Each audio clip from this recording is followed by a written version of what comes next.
Yo, this is a motherfucker who needs no introduction. You are watching Breaking Records Radio. Oh man, but yo, so I do want to take it back, man. All right. So when did you move to Van exactly? Fucking 20. Well, no, yeah, 2000 and I'd say like maybe 8. Okay. 2008, 2008, something like that. 2008, 2009, I think. Yeah, I think somewhere around there. Yeah. Wow, crazy. So I was a young kid. I was just a young kid. I was living in Nelson, British Columbia, small little, you won't know where it is, maybe you do, but small little place, 15,000 people. And I was basically just plateaued out. I was like a 15-year-old kid hosting hip hop nights every Thursday at this place called the Civic. Shout out to the Civic, doesn't exist anymore. It was a bar. And just me and my DJ Ripple, and this other group I was in, Carpe Diem. We were doing hip hop nights every Thursday, having like other acts come in, and I would just freestyle and rap and do our songs. I was 15 in the bar. There's actually a legal clause that if you're underage, but you are part of the show, you can be on the stage. You can't leave the stage, but you can be on the stage to do your thing. So I would just be in the bar. And of course, people were slipping me drinks and shit, 14, 15 years old, gin and tonics, partying with adults and shit. And so I was just doing that forever. And then, but at a certain point, I was like, damn, like I need to pursue this shit more. So I just got up and left and went to Vancouver and started like entering the rap battle circuit here, like the freestyle off the head rap battle circuit. And to summarize, it all came here, and I just started dominating and winning. Like there was this thing called rent money battles here, and Emotions, Dave Nelson, OG from Vancouver, Emotions here, he hosted those, and he was like, yo, let's go, I'll sign you up all the time. And he did. I was kind of scared at first. I was like, oh shit, big city, all these crazy rappers, I'm scared, man.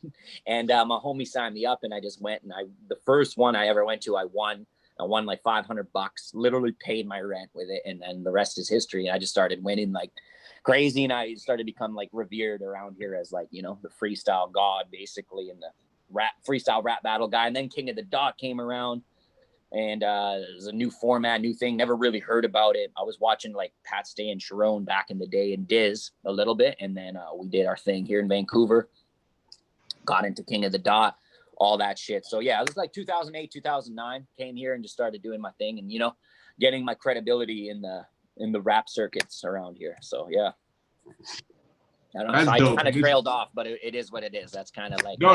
Here in Vancouver, rap battles in Vancouver is what got me started. And then, heads roll up and start giving you love and respect, and then you start hitting studios and getting booked for little tiny shows and shit. You know how it goes.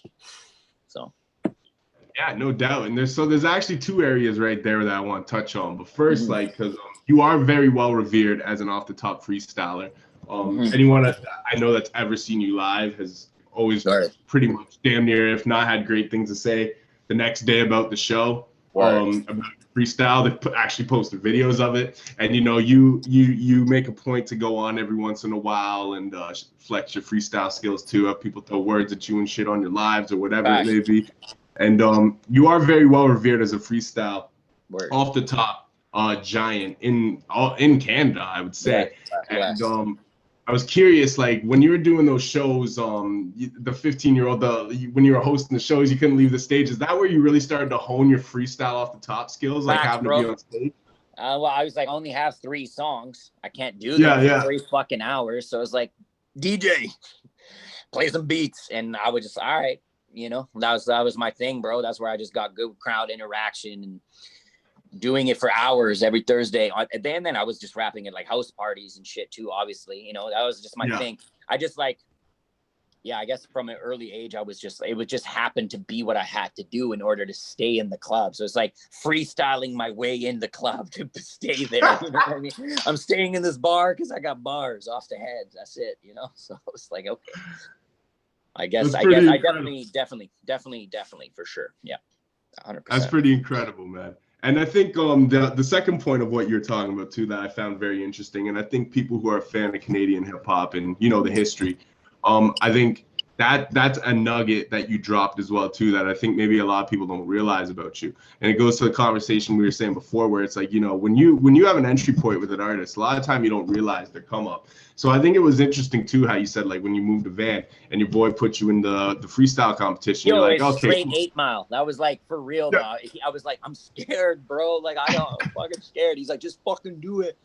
Like, okay, let's try. But anyways, back right to what you were saying, but for real. Yeah, no, but I think it's interesting because, and then you win it, and then you start doing these circuits, and like you said, you're like, then I became kind of known as the guy who could kill freestyles, and I think that's an interesting part of your story that maybe a lot of people at a current entry point don't realize, because to me now, it helps me to understand, like, people on the East Coast, the West Coast revere you a certain way because you're kind of like a legend in Van in the regard of like freestyle. Like, you know, for a decade plus, people have known Junk like, yo, this guy wins all the contests. This guy, you know what I mean? You're kind of like, you're revered like that, as to where out here, you know, my entry point to you is what, 2017, 2018, right? So it's a lot different. So I think it's really important for people to learn that, those nuggets of history as well too, because it really Nuggets of history. You should do a whole sideshow called Nuggets of History. Yo, for real.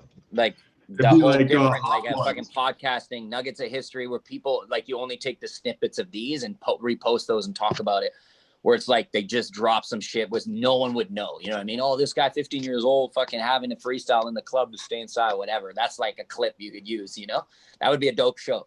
I'd watch that. That's actually a good idea. That's a good idea. That actually would be a good way to you know, now we're talking like business and ideas, and I don't want to say too much publicly, but you just gave me a good idea. That might be a good way to bring the social media and the YouTube to one thing, where you're not releasing all your content in one area, but you can still draw people. You know, I've been trying to figure out a good way to do that that's not corny, and I think you might have just kind of help hit the hammer on the nail a little bit. Actually, I'm not gonna lie.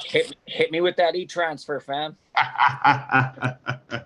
But so I do want to go forward from that, though. I just thought that was really interesting because, you know, a lot of everyone's been in the hip hop scene where they know a prominent figure, and a lot of times, you know, that prominent figure doesn't apply themselves, and they just kind of drift away when that scene drifts away, whether it be a certain freestyle showcase that happens, or certain, you know, club events that happen on a weekly or a monthly, or, you know what I mean? There's always these little nuggets that disappear in history because those people don't apply themselves beyond it. So I think it's really interesting that you kind of come from that circuit. You were kind of that bad, like the freestyle kind of king doing these circuits, and then you're like, yo, I gotta switch, I gotta apply myself and make a career out of this.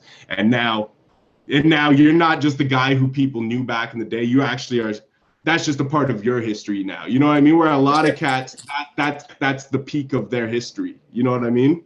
Yeah, you gotta push. But I also that's why I hate not touring, because I can say for myself, you know, without no ego attached on this shit, but like I can say that, like, touring, I always do the freestyle segment. I do that 10, 15 minutes, 20 minutes off the top straight, where people are like, what the fuck's going on? You know what I mean?